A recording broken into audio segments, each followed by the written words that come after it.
Assalamualaikum warahmatullahi wabarakatuh. Perkenalkan, nama saya Sofiatul Umah, NIM 23110025. Ingin mempresentasikan tentang anatomi dan fisiologi persarafan. Pertama, yaitu sistem pernafasan terdiri dari dua, yaitu sistem saraf pusat dan sistem saraf tepi. Sistem saraf pusat itu sendiri terbagi menjadi dua, yaitu otak dan medula spinalis, sedangkan saraf tepi, saraf somatik, dan saraf otonom. Sistem saraf pusat atau disingkat SSP. Sistem saraf pusat SSP meliputi otak, asepaton, dan sumsum tulang belakang medula spinalis. Keduanya merupakan organ yang sangat lunak dengan fungsi yang sangat penting, maka perlu diperlindungan selain tengkorak dan ruas-ruas tulang belakang. Otak juga dilindungi oleh 3 lapisan, yaitu selaput meningens. Bila membran ini terkena infeksi, maka akan terjadi radang yang disebut meningitis. Lapisan membran meningen yaitu terdiri dari 3, pertama durometer, arkonioidea-meter, dan pia-meter. Durometer terdiri dari 2 lapisan yang terluar bersatu dengan tengkorak sebagian endosteum dan lapisan lain sebagai durometer yang mudah dilepaskan dari tulang kepala. Di antara tulang kepala dengan durometer terdapat rongga epidural. Arachnoidea-meter disebut demikian karena bentuk seperti sarang laba-laba. Di dalamnya terdapat cairan yang disebut liquor cerebrospinalis, semacam cairan limfa yang mengisi sela-sela membran arachnoid. Fungsi selaput arachnoidea adalah sebagai bantalan untuk melindungi otak dari bahaya kerusakan mekanik. Pia-meter merupakan lapisan terdalam yang mempunyai bentuk yang disesuaikan dengan lipatan-lipatan permukaan otak. Otak atau encephalon terletak dalam rongga tengkorak atau kranium, beratnya 1-1,2 kg, yaitu 2% berat badan. Dibungkus oleh 3 lapisan selaput otak, yaitu tadi meningen. Dilanjutkan dengan di antara lapisan bagian dalam selaput ada cairan cerebrospinal atau CSF. 10% darah mengalir ke otak, butuh oksigen 5 kali lebih banyak, dan terakhir bila suplai oksigen terganggu kurang dari 3 menit, kerusakan sel otak irreversible. Otak encephalon. Otak mempunyai 5 bagian utama, yaitu otak besar atau cerebrum, otak tengah mesencephalon, otak kecil cerebellum, sumsum sambung medulla oblongata, dan jembatan Farol. Otak besar atau cerebrum. Otak besar mempunyai fungsi dalam pengaturan semua aktivitas mental, yaitu yang berkaitan dengan kepandaian, ingatan, kesadaran, dan pertimbangan. Terdiri dari 4 lobus, yaitu lobus frontalis, parientalis, temporalis, dan occipitalis. Diencephalon terdiri dari 4 wilayah, yaitu talamus, subtalamus, epitalamus, dan hipotalamus. Selanjutnya adalah otak tengah atau mesencephalon. Otak tengah terletak di depan otak kecil dan jembatan Farol. Di depan otak tengah terdapat talamus dan kelenjar hipofisis yang mengatur kerja kelenjar endokrin. Bagian atas dorsal otak tengah merupakan lobus optikus yang mengatur refleks mata seperti penyempitan pupil mata dan juga merupakan pusat pendengaran. Selanjutnya adalah bagian otak kecil atau biasa disebut dengan cerebellum. Cerebellum mempunyai fungsi utama dalam koordinasi gerakan otot yang terjadi secara sadar, keseimbangan, dan posisi tubuh. Bila ada rangsangan yang merugikan atau berbahaya, maka gerakan sadar yang normal tidak mungkin dilaksanakan. Sumsum sambung atau disebut juga medulla oblongata. Sumsum sambung berfungsi mengantarkan impuls yang datang dari medula spinalis menuju ke otak. Sumsum sambung juga mempengaruhi jembatan refleks fisiologi seperti detak jantung, tekanan darah, volume, dan kecepatan respirasi, gerak alat pencernaan, dan sekresi kelenjar pencernaan. Selain itu, sumsum sambung juga mengatur gerak refleks yang lain seperti bersin, batuk, dan berkedip. Jembatan Farol atau Pons Faroli.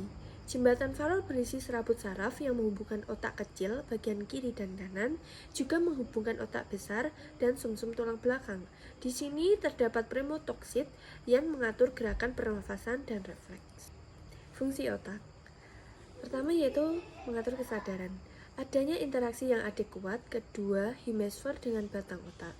Kedua adalah fungsi motorik, diurus oleh hemisfer yang berseberangan, contoh pergerakan sisi kanan tubuh diurus oleh hemisfer kiri.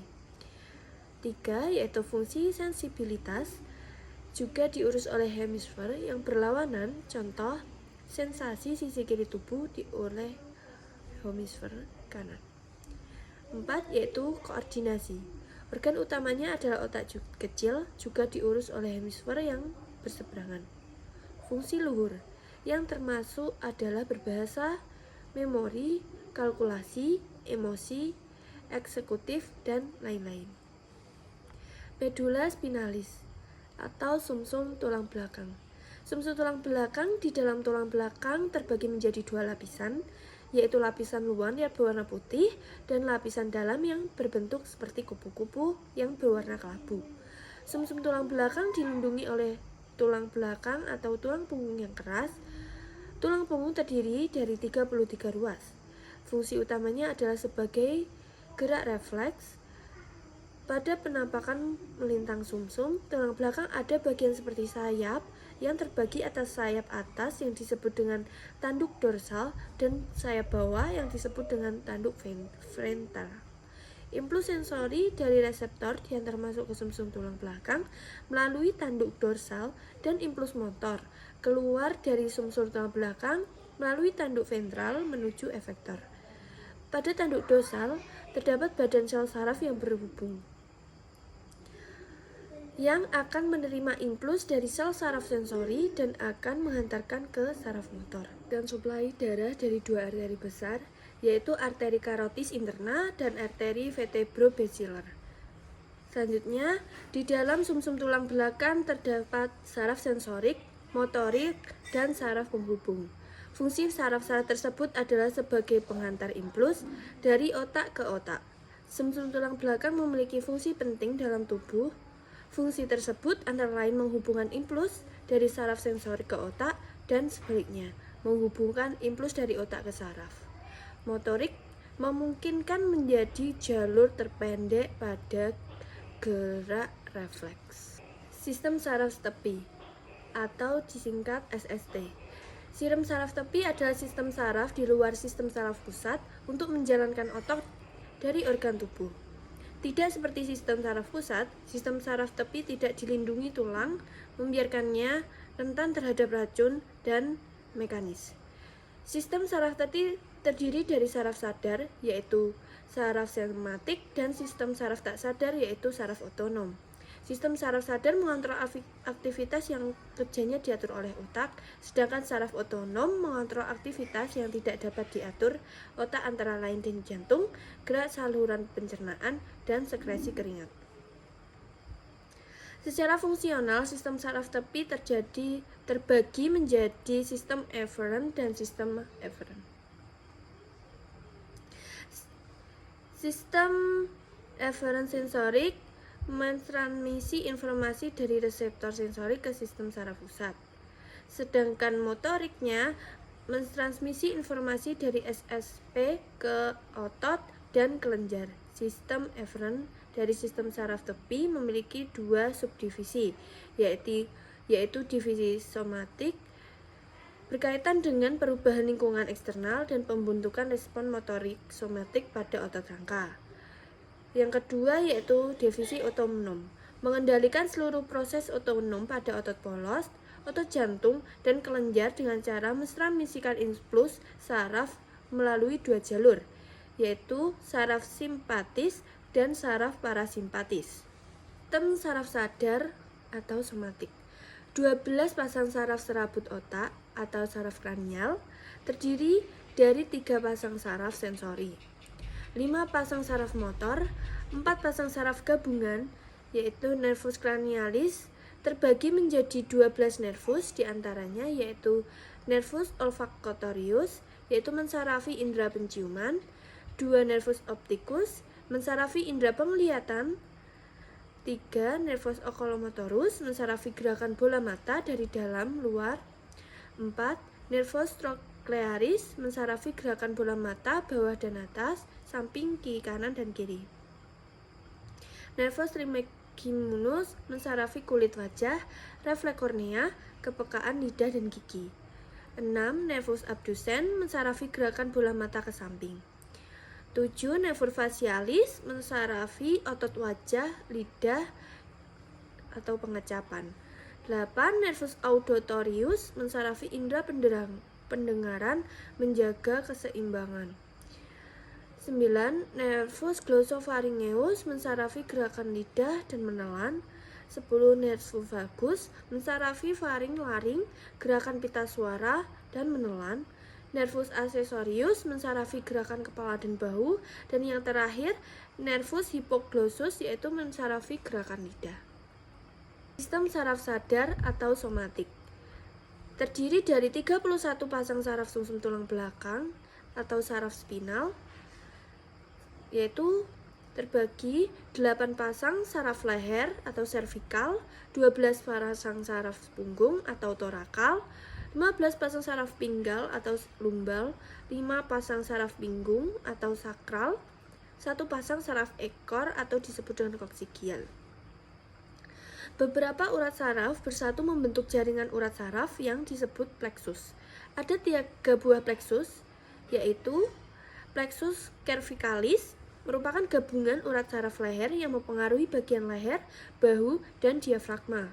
Yang kedua yaitu plexus brachialis yang mempengaruhi bagian tangan, dan yang terakhir yaitu plexus jumbo sacralis yang mempengaruhi bagian pinggul dan kaki. Sistem saraf tak sadar atau otonom. Sistem saraf otonom disusun oleh serabut saraf yang berasal dari otak maupun dari sumsum tulang belakang yang menuju organ yang bersangkutan.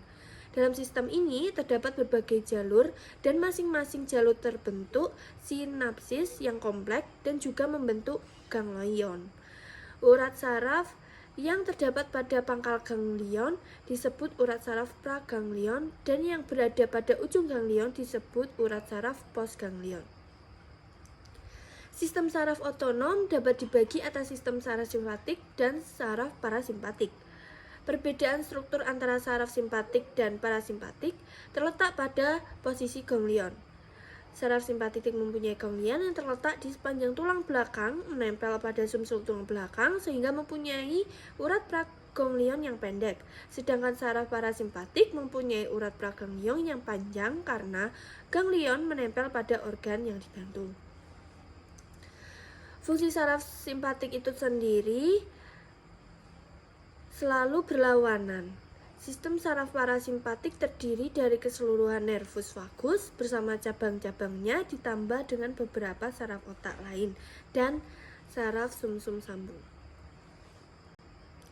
Sistem saraf tak sadar atau otonom yaitu parasimpatik yang berguna untuk mengecilkan pupil, menstimulasi aliran ludah, memperlambat denyut jantung, membersihkan bronkus, menstimulasi sekresi kelenjar pencernaan, dan mengerutkan kantung kemih. Sedangkan saraf simpatik memperbesar pupil, menghambat aliran ludah, mempercepat denyut jantung, mengecilkan bronkus, menghambat sekresi kelenjar pencernaan, dan menghambat kontraksi kantung kemih.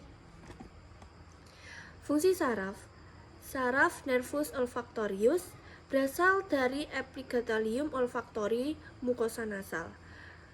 Berkas sarafnya menjalar ke bulbus olfactorius dan melalui tractus olfactori sampai ke ujung lobus temporal. Nervus olfactorius adalah jenis saraf sensoris. Fungsinya adalah untuk menerima rangsang dari hidung dan menghantarkannya ke otak untuk diproses sebagai sensasi bau. Kedua yaitu Saraf 2. Nervus opticus. Saraf ini bekerja membawa impuls dari sel kerucut dan sel batang di retina mata untuk dibawa ke badan sel akson yang membentuk saraf optik di bola mata. Lalu, setiap saraf optik keluar dari bola mata pada bintik buta dan masuk ke rongga kranial melalui foramen optik. Nervus opticus adalah jenis saraf sensoris. Fungsinya adalah untuk menerima rangsang dari mata lalu menghantarkannya ke otak untuk diproses sebagai persepsi visual atau penglihatan. Saraf ketiga yaitu nervus oculomotorius merupakan saraf gabungan yaitu jenis saraf, sensori, dan juga saraf motoris. Tetapi sebagian besar terdiri dari saraf motorik. Neuron motorik berasal dari otak tengah dan membawa influx ke seluruh otot bola mata, kecuali otot oblik superior dan rectus lateral, ke otot yang membuka kelopak mata, dan ke otot polos tertentu pada mata. Serabut sensorik membawa informasi indera otot atau kesadaran perioporatif dari otot mata terinvestasi ke otak. Fungsinya adalah untuk menggerakkan sebagian besar otot bulan mata. Saraf keempat yaitu nervus cochlearis, merupakan saraf gabungan, tetapi sebagian besar terdiri dari saraf motorik dan merupakan saraf terkecil dalam saraf kranial. Neuron motorik berasal dari langit-langit otak tengah dan membawa impuls ke otot oblik superior bola mata. Serabut sensori dari spindle atau serabut otot yang menyampaikan informasi indera otot dari otot oblik superior ke otak. Fungsinya adalah untuk menggerakkan beberapa otot bola mata. Selanjutnya adalah nervus trigeminus, yaitu merupakan saraf kranial terbesar yang merupakan saraf gabungan tetapi sebagian besarnya terdiri dari saraf sensorik. Bagian yang membentuk saraf sensorik utamanya pada wajah dan rongga nasal serta rongga oral. Nervus trigeminus memiliki 3 cabang yaitu cabang optalmik membawa informasi dari kelopak mata, bola mata, kelenjar air mata, sisi hidung, rongga nasal, dan kulit dahi serta kepala. Cabang maksilar membawa informasi dari kulit wajah, rongga oral yang terdiri atas gigi atas, gusi dan bibir, serta palatum. Yang ketiga yaitu cabang mandibular membawa informasi dari gigi bawah, gusi, bibir, kulit rahang, dan area temporal kulit kepala. Selanjutnya adalah fungsi itu sendiri adalah sensoris untuk menerima rangsangan dari wajah lalu diproses di otak sebagai rangsangan sentuhan, serta motoriknya untuk menggerakkan rahang. Selanjutnya adalah nervus abducens, merupakan saraf gabungan, tetapi sebagian besar terdiri dari saraf motorik. Neuron motoriknya berasal dari sebuah nukleus pada pons yang menginervasi otot rectus lateral mata. Serabut sensorik membawa pesan proprioseptis dari otot rectus lateral ke spons. Fungsinya yaitu untuk melakukan gerakan abduksi mata. Selanjutnya adalah nervus facialis, merupakan saraf gabungan neuron motorik terletak dalam nukleus pons. Neuron ini menginervasi otot ekspresi wajah, termasuk kelenjar air mata dan kelenjar saliva. Neuron sensorik membawa informasi dari reseptor mengecap pada 2/3 bagian anterior lidah yang fungsinya adalah sensorik untuk menerima rangsang dari bagian anterior lidah untuk diproses di otak sebagai persepsi rasa, dan motorik untuk mengendalikan otot wajah dan menciptakan ekspresi wajah. Selanjutnya yaitu saraf nervus vestibulocochlearis. Hanya terdiri dari saraf sensorik dan memiliki 2 cabang, yaitu yang pertama cabang koklear atau auditory, yaitu menyampaikan informasi dari reseptor untuk indera pendengaran di dalam organ torti telinga dalam nuklei koklear pada medula ke kolikuli inferior dan ke bagian medial nukleu geniculasi pada atalamus dan kemudian ke area auditori pada lobus temporal. Dan yang kedua adalah cabang vestibular yang membawa informasi yang berkaitan dengan equilibrium dan orientasi kepala terhadap ruangan yang diterima dari reseptor sensorik pada telinga dalam. Yang fungsinya pertama yaitu sensori sistem vestibular untuk mengendalikan keseimbangan tubuh, sedangkan sensori koklea untuk menerima rangsang dari telinga dan diproses di otak sebagai persepsi suara. Saraf 9 yaitu nervus glossopharyngeal. Merupakan saraf gabungan neuron motorik berawal dari medula dan menginervasi otot untuk wicara dan menelan serta kelenjar saliva parotid. Neuron sensorik membawa informasi yang berkaitan dengan rasa dari sepertiga bagian posterior lidah dan sensasi umum dari faring dan laring. Neuron juga membawa informasi mengenai tekanan darah dan reseptor sensorik dalam pembuluh darah tertentu yang fungsinya adalah sensori untuk menerima rangsang dari bagian posterior lidah untuk diproses di otak sebagai sensasi rasa. Sedangkan motorisnya yaitu untuk mengendalikan organ-organ bagian dalam.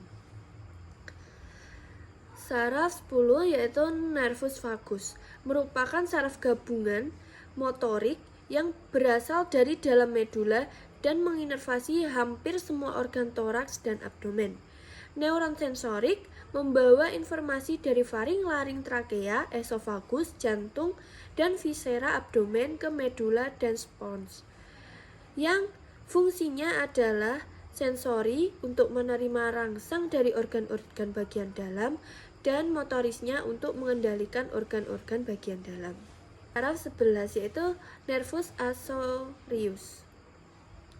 Merupakan saraf gabungan tetapi sebagian besarnya terdiri dari serabut motorik. Neuron motoriknya berasal dari dua area yaitu bagian kranial yang berawal dari medula dan menginervasi otot voluntar faring dan laring. Sebagian spinal muncul dari medulla spinalis cervix dan menginervasi otot trapezius dan sternocleidomastoideus nervus. Sensorik membawa informasi dari otot yang sama terinnervasi oleh saraf motorik, misalnya yaitu saraf otot laring, faring, trapezius, dan otot sternocleidomastoid yang fungsinya untuk mengendalikan pergerakan kepala. Saraf 12 yaitu nervus hypoglossus, yaitu termasuk saraf gabungan tetapi sebagian besar yang terdiri dari saraf motorik. Neuron motoriknya berawal dari medula dan mensuplai otot lidah. Neuron sensoriknya membawa informasi dari spindel otot di lidah yang berfungsi untuk mengendalikan pergerakan lidah. Sekian presentasi dari saya. Ada kurang lebihnya mohon maaf. Wassalamualaikum warahmatullahi wabarakatuh.